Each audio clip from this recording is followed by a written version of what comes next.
Go. Oh, okay. Hi, I'm here today with Norm Innocent. Innocent. Oh, Innocenti. Just put an E on the end. All right, nice to meet you. Finally, No problem. Norm contacted me through Facebook. He's one of the guys who's seen one of the first videos I made crossing the border from Detroit. Correct. Okay, so you had a couple questions you wanted to ask me, and I'm sure about 1,000 other people wanted to ask me because they've been contacting me left, right, and center, asking me all these different questions. So basically, Greg, the reason I came here today to your house is because I wanted to ask you. I realized that you kind of stood up to the border and said, just give me the fine. I don't have the COVID test, which they required when you come back to Canada. I know you're dual citizenship. Mm-hmm. It was 2 fines, by the way. 2 fines, yeah. I found that out, I think, afterwards. I didn't know that. And my question to Greg, I wanted to ask him is, what's happening now with those fines? Are you hiring a lawyer?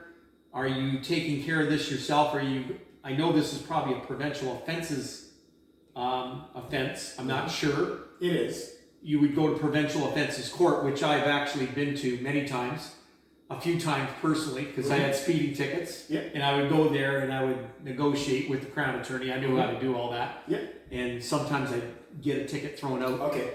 But anyways, I wanted to ask you, Greg, where is this going now? So first of all, it is provincial offenses, and I don't know if you know this, you may know this, but the highest ticket that a provincial offenses clerk can enter in is $1,000. Correct. Okay. So I have no idea how they're going to enter these tickets in. Mm-hmm. In fact, they can't. It's impossible because they can only go up to 1,000. These tickets are $3,755 each. Right. So I have no clue as to what they're going to do. So as far as I'm concerned, that eliminates them. Now, who's going to represent me? Well, I do believe I could have represented myself because if you read the Quarantine Act 14.1, it clearly states that. So what's happening is you're coming across the border and the Canadians are saying you have to go allow the Americans, right, to test you. First of all, you have to allow the Americans to test you. Second of all, you have to allow the Americans to give you an unlawful test. So there's 2 strikes right there. Mm-hmm. So the first strike is that the Americans are testing you. Well, the Quarantine Act says that the Minister of Health has to authorize the people that give you the test. So do you think CVS or Walmart or any of these other guys that are over there that are giving these $200 tests out, $220 actually US, do you think that they're authorized by the Minister of Health of Ontario? No. I don't either. Yeah. Okay, so that's strike 1. Strike 2, they're asking the Americans to give you a nasal swab. Right. Now, according to the Quarantine Act 14.1, nobody can put anything inside of your body. If that was the case, then rape would be legal, correct? Mm-hmm. So they're forcing something inside of your body, and to me that looks like a violation. Mm-hmm. Yep. And it would feel like a violation too. I've never had a nasal swab, and I'll never get one done either, because what they're doing is they're taking a swab out. Actually, I'm just going to go off camera for a minute. I'm going to walk over here. I'm going to pull out one of these tests. Now, I have 4 of these tests. I have these because I refuse to take them. They give them to you. They tell you to take these tests home. Somebody took the swab out. This is at the border. Yes, they give you these tests every time at the border. You have to go inside. Because, see, they don't want you to take 1 test. They want you to take 3 tests. They want you to take one of these in Michigan, and as soon as you come across the border, they want you to take another one right at the border. If they can get you to do it, if they can scare you bad enough, they'll give it to you at the border. But they can only give it to you if you give them permission to give it to you, because they know this is unlawful. Right. So what they're doing is they're trying to make you scared enough to say, yes, I'll go underneath that tent and let Red Cross shove this thing into my body that's full of ethylene oxide. Mm-hmm. So if they can scare you bad enough, they're going to give it to you at the border. But if they can't, they're going to try to violate you again, or they're going to try to get you to violate yourself by telling you to take these home and take the test. So I take them home. I'm not taking them. They've been sitting there for maybe a month now. So the tickets are... Right now, they are being represented by a law firm.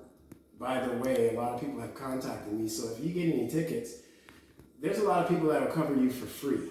Now, in this case, I could have got other people to cover me for free. There's been lots of offers, but I contacted Rebel News. And Rebel News did supply me with a lawyer, or a group of lawyers, and they are handling those tickets. Although I truly believe I could have fought them myself, because based on the Quarantine Act, these tickets are, I mean, there's no argument. It's an open and shut case. You've taught law for many years. Yeah. How many years did you teach law for? 34. 34 years. Okay, so the Quarantine Act, you've read it by now? Actually, or at least that portion? I came out here to have you tell me about the Quarantine Act because Oh. I have not read it, and yet, Greg, I've known about your video for a while, and I kept thinking, yeah, I could go read it. I will read it now, but I wanted your take on the Quarantine Act. Obviously, it's a federal statute, correct? Yeah. It's not provincial. It's federal. Applies to the border, so it would come under the border. But I will research that act.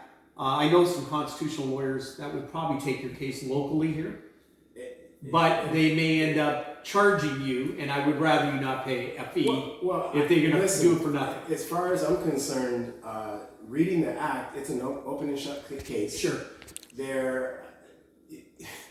I can't take this and shove it into your nose. Yeah. It's illegal. What they're asking you to do is illegal. So a couple Yeah. of days ago, I called a few different agencies, Canadian agencies, and I asked them the same question that I just posed to you. How is it possible?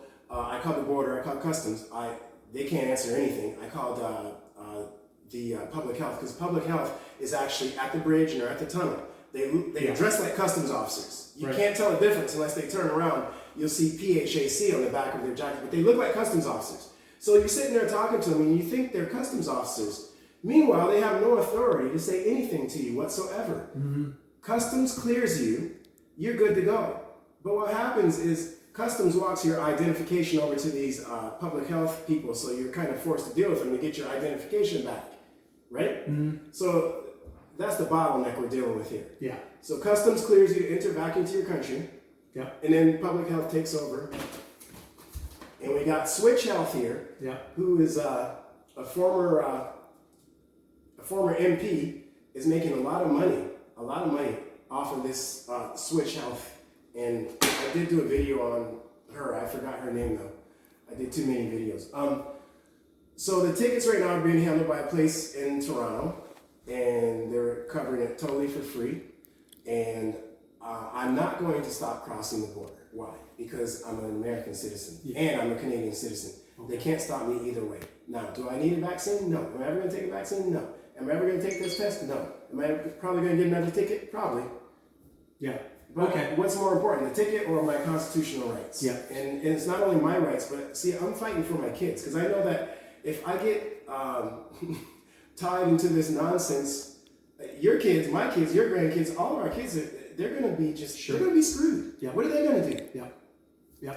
Now, I wanted to ask you a quick question about the COVID Act, or taking the COVID test. The COVID test, yep. Because you're American and Canadian, you have dual citizenship, you can cross over.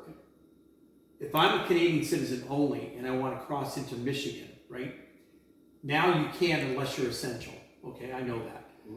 But for some reason, people have been able to cross over. I can tell you a few cases. Oh, I know them personally. They're not essential. Canadians. One of them being my nephew. Okay. I think it depends on what customs guard you get that day. Yeah. But I can tell you that when you cross over, the Americans are not requiring this. The Americans are not requiring you to stay in a hotel, or they're not requiring you to quarantine or anything like that. Okay. If they're gonna let you across, they're just gonna let you across. Period. And there's none of this stuff. Right.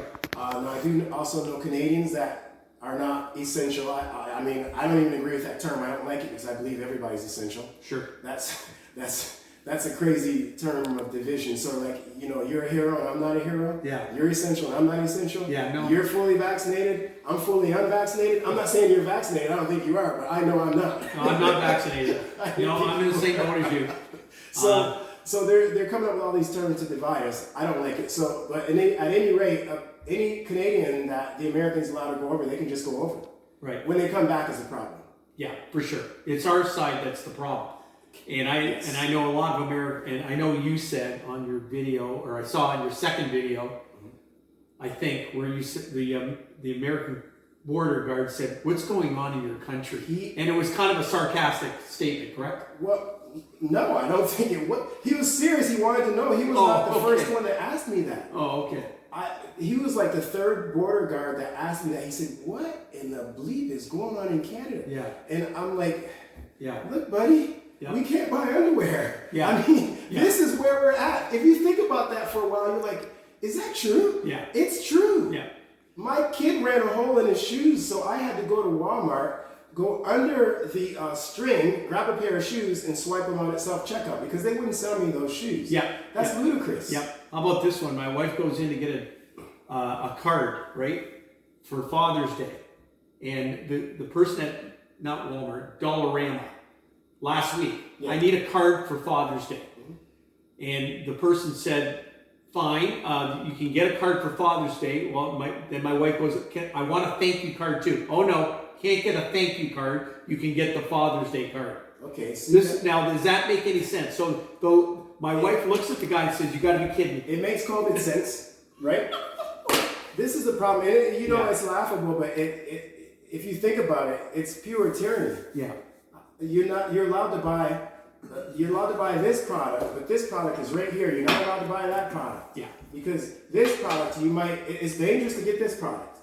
It's not dangerous to get this product. Yeah. And sometimes these products are exactly the same. Yeah. That's what I've found out there personally shopping. It's complete madness. It is. They blocked off aisles. I know that at Zehrs when I went in and shop. You can't go down certain aisles, and it's because the small retailers were complaining Yeah. about the big. So instead of them opening up all Yeah. retailers, they Yeah. shut everything They down. shut everything so they went exactly the opposite direction Right. that they should have went. Yeah. So you've answered my question, but the one question I wanted to ask you, we got off track. If you are a Canadian citizen and an American citizen like you, and you cross over, they're requiring you to get your COVID test over there, but you're saying under Canadian law, it wouldn't be valid because it's not under the Health Act, it wouldn't be valid. But what about for me? If I want to cross over and I'm not essential and they let me over, let's suppose I do go over there for some reason, you have to have a 3-day COVID test. Not to go that way, no. To come back, you have To come back. So you could have one in Canada 3 days prior to you going over there, but once you come back, you have to have another one at the border. Is that what you're saying? Yes. Okay. It's not just one test. Okay, my nephew, my brother's kid, works in Southfield, Michigan. He's a actuary. He's going through to be an actuary, which is Smart guy. you know what? If He you're needs not, to do the actuary on the COVID numbers. yeah, his name's Connor. If you're not good at math, you're not going to be an actuary. Okay, No. he's very brilliant in math. He crosses over the border. They let him through at the Detroit side. Yeah. The guy said, "Where are you going?" He says, "I got to write an exam at the Renaissance Center for my actuarial, Yeah. whatever that is." The guy says, "Go ahead." Lets him through. He's not essential. But the guy let him through, and you're right, it's up to the border guard. So he lets him through. He comes back to Canada. The guy goes, "Do you have your COVID test?" He says, "Matter of fact, I do." Shows it to him. He says, "No, we're not taking that COVID test." Oh, because that's the one you spit in it? No, first of all, hang on, I got that wrong. He came back, and the guy on the Canadian side said, "Do you have the COVID test?" He said, "No, I don't have one." The guy across the border let me through, and I went right to the Renaissance Center. He says, "No, you're not getting into this country. Go get a COVID test." He passed Into Canada? back into the States. He comes back to Canada. Yeah. The border guard let him across to write this exam. Yeah. It's a 2-hour exam. He comes back, whatever time, may have been around noon. The guy at the Canadian side said, "Do you have your COVID test?" He says, "No." The guy let me across, and I went straight to my exam. Yeah. He says, "You're not coming in. Get a COVID test. Turn around. Go back to Detroit." He drives out to get a COVID test. Don't ask me where. I don't know. He gets the COVID test, comes back. The guy at the border now, one of the other border guards, because you're not going to get the same one, says, "Do you have your COVID test?" He goes, "Yeah, here." He looks at it and goes, "No, not valid. Go get another one." Okay? Told him to go back. He turned around, went back again, had to drive out somewhere to Troy, Michigan, got another COVID test, paid $200 and something dollars. $220. $220, and he was a little bit ticked off. He should have been. But money doesn't mean anything to him. That my brother told me that. Connor's very loose with the money. Well, it means a lot to me. He wasn't very upset. He should have been. I would have been burning. Okay. Comes back. They said, "Okay, this one's valid. Let him through." But the first one wasn't good enough. So I don't know what happened there. I haven't got all the details. I have to talk to him. It doesn't matter because to sum all this nonsense up, Yep. when you come across the border, if you're a Canadian citizen, Yep.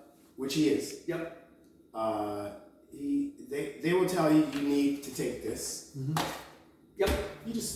You're a Canadian citizen. You cannot be refused entry into your own country. However, they told me the same thing. I came across, they said, "No, you can't come in. You have to have a COVID test." I said, "Well, unfortunately for you, I'm a Canadian citizen.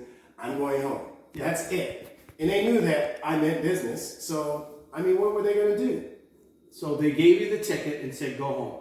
And that was it. End of story. And they gave me 2 of these. Yeah, they gave you those, okay. But I'm wondering if your son or your nephew was dealing with customs or public health. I'm pretty sure it would have been public health. You know what? Customs would take his ID, look at it, they would let him through. And then they would pull him over. Yeah. At that point, he's not dealing with customs anymore. He's dealing with public health. Yeah. Public health would be the ones, they're just like customs though. You can't tell the difference. They're inside, I know that. They come from the inside. Yeah. They're stationed at the border now. Yeah. They come out Yeah. and they harass you. They look down on you. They talk down on you. They put the fear of God in you, I guess. They didn't look very scary to me. And they're all women. Yeah. Yeah. Isn't that strange? They're all women. Oh, yeah. They got all the women to, I guess, maybe disarm you. But it didn't work on me. I mean... that is a way of disarming you. It is. Because you're not going to yell at a woman as much as you would. That's exactly right. That's exactly right. And that's what I noticed is that every single one of those public health officers have all been women. But it didn't affect me. Yeah. I wasn't turning around either way. Yeah. And I was not going to allow their threats to turn me around. And for any Canadian coming across, you cannot be denied entry into Canada. Nope. And you cannot be denied entry into the U.S. if you're a U.S. citizen. Yep. Both ways. Yep. So this stuff, nonsense. Yep. Now, having taught the law, high school law at Brennan and Assumption, I know a lot about the charter. Mm-hmm. Charter comes in 84. You have the right to enter, remain in, and leave Canada. You have the right to come back. Okay, so you're talking about 6.1 of the charter, is Yeah, that right? 6.1 mobility rights. Yeah, mobility rights. You have the that's right to enter, leave, and come back into Canada. Right? I know that. Okay, sorry. Go ahead. No, Greg. Well, I wanted to ask you a question about the charter because right now we're seeing, we're looking at the charter almost being suspended to some degree, or it's being challenged, it's being questioned. The lines are really being blurred here. Yep. So we see that we don't even have mobility rights to go from Ontario to Quebec or to Manitoba. No. So what is going on with our Charter of Rights, and how is the government skirting the Charter of Rights? How do they get around that? Yeah, they get around it because there's a clause in there that says The notwithstanding clause. the notwithstanding clause, which allows them to circumvent the charter. Now, If it's for health reasons or public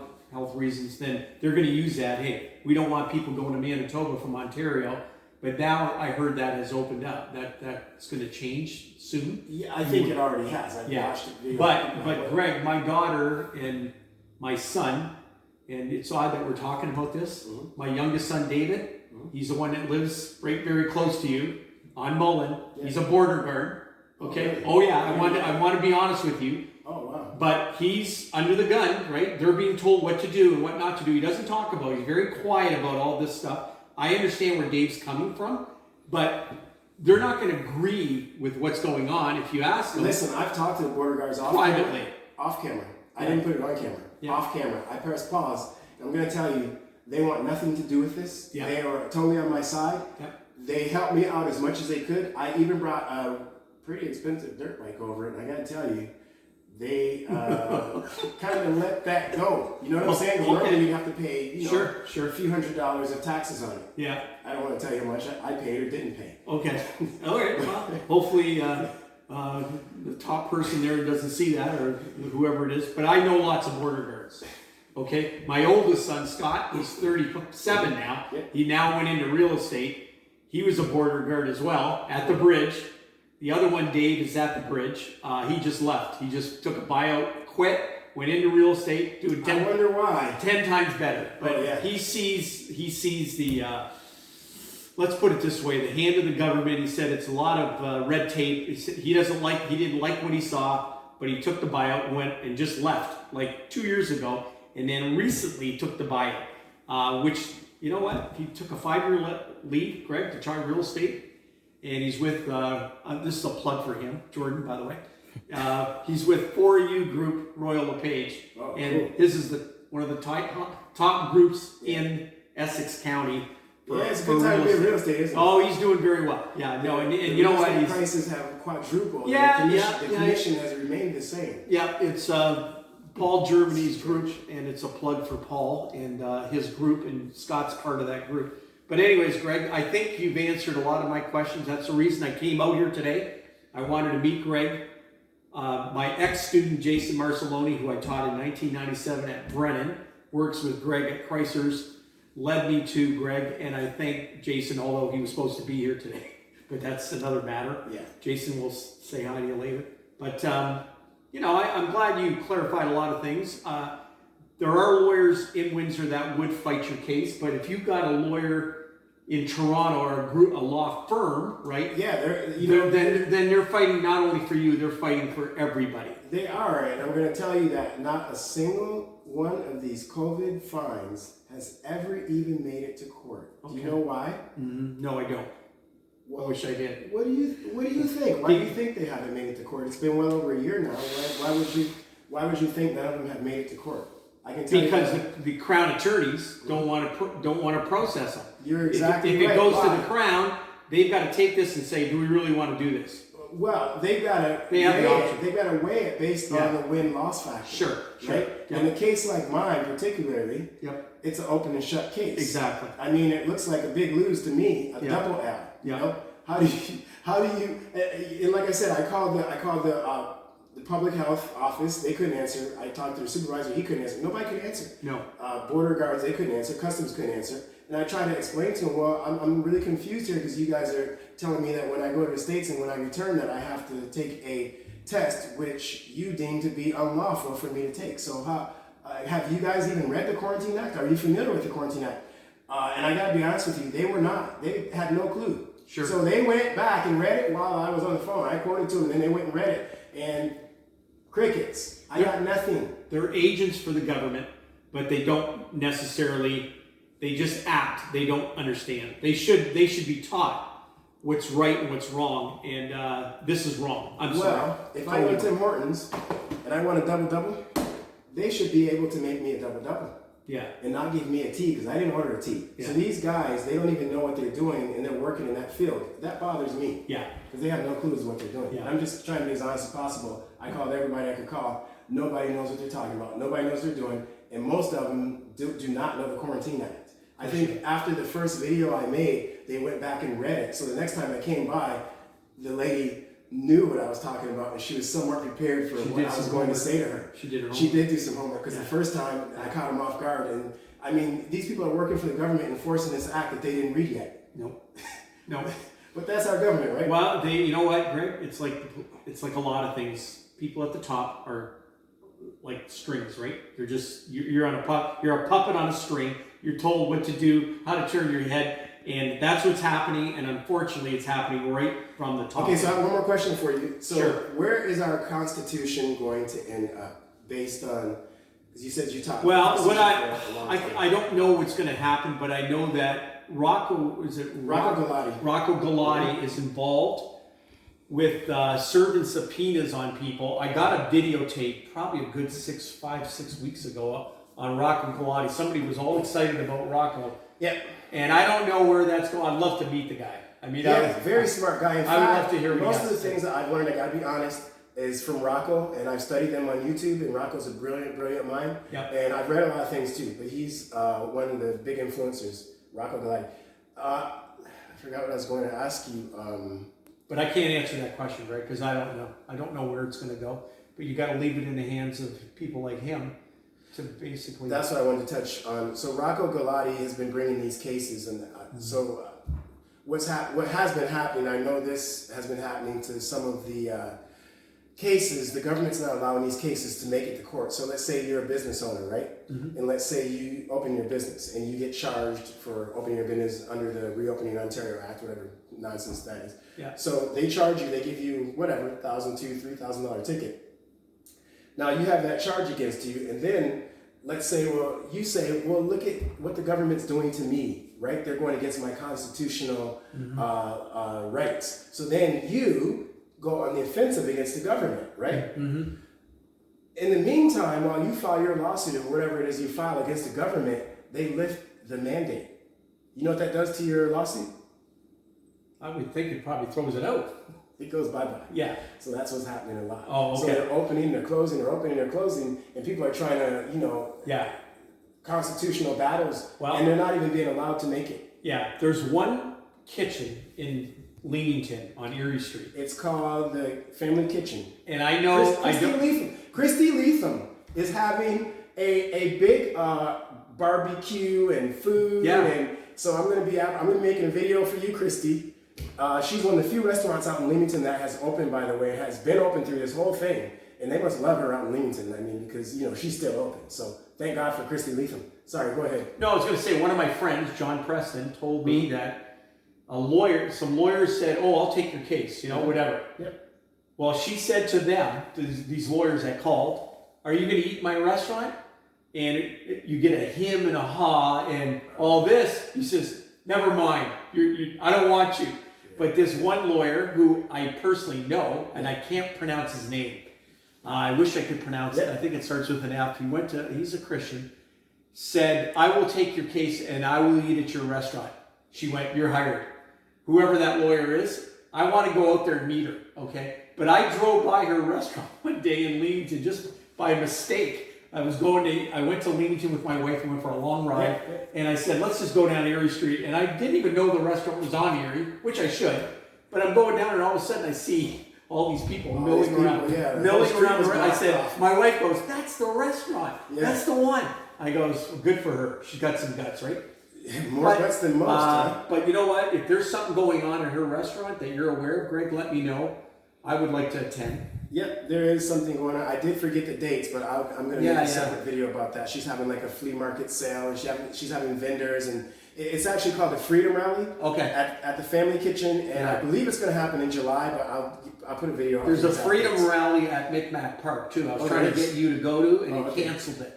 One of my ex-students is involved in that, Chris Kavanaugh. It's on Facebook, and he might see this video that Jordan's making. But Chris Kavanaugh was a student of mine at Assumption. I taught at Assumption, which is a Catholic school, in the 80s. And he said, "Norm, there's a bash going on." Well, it was canceled. You know why? They couldn't get a sound permit.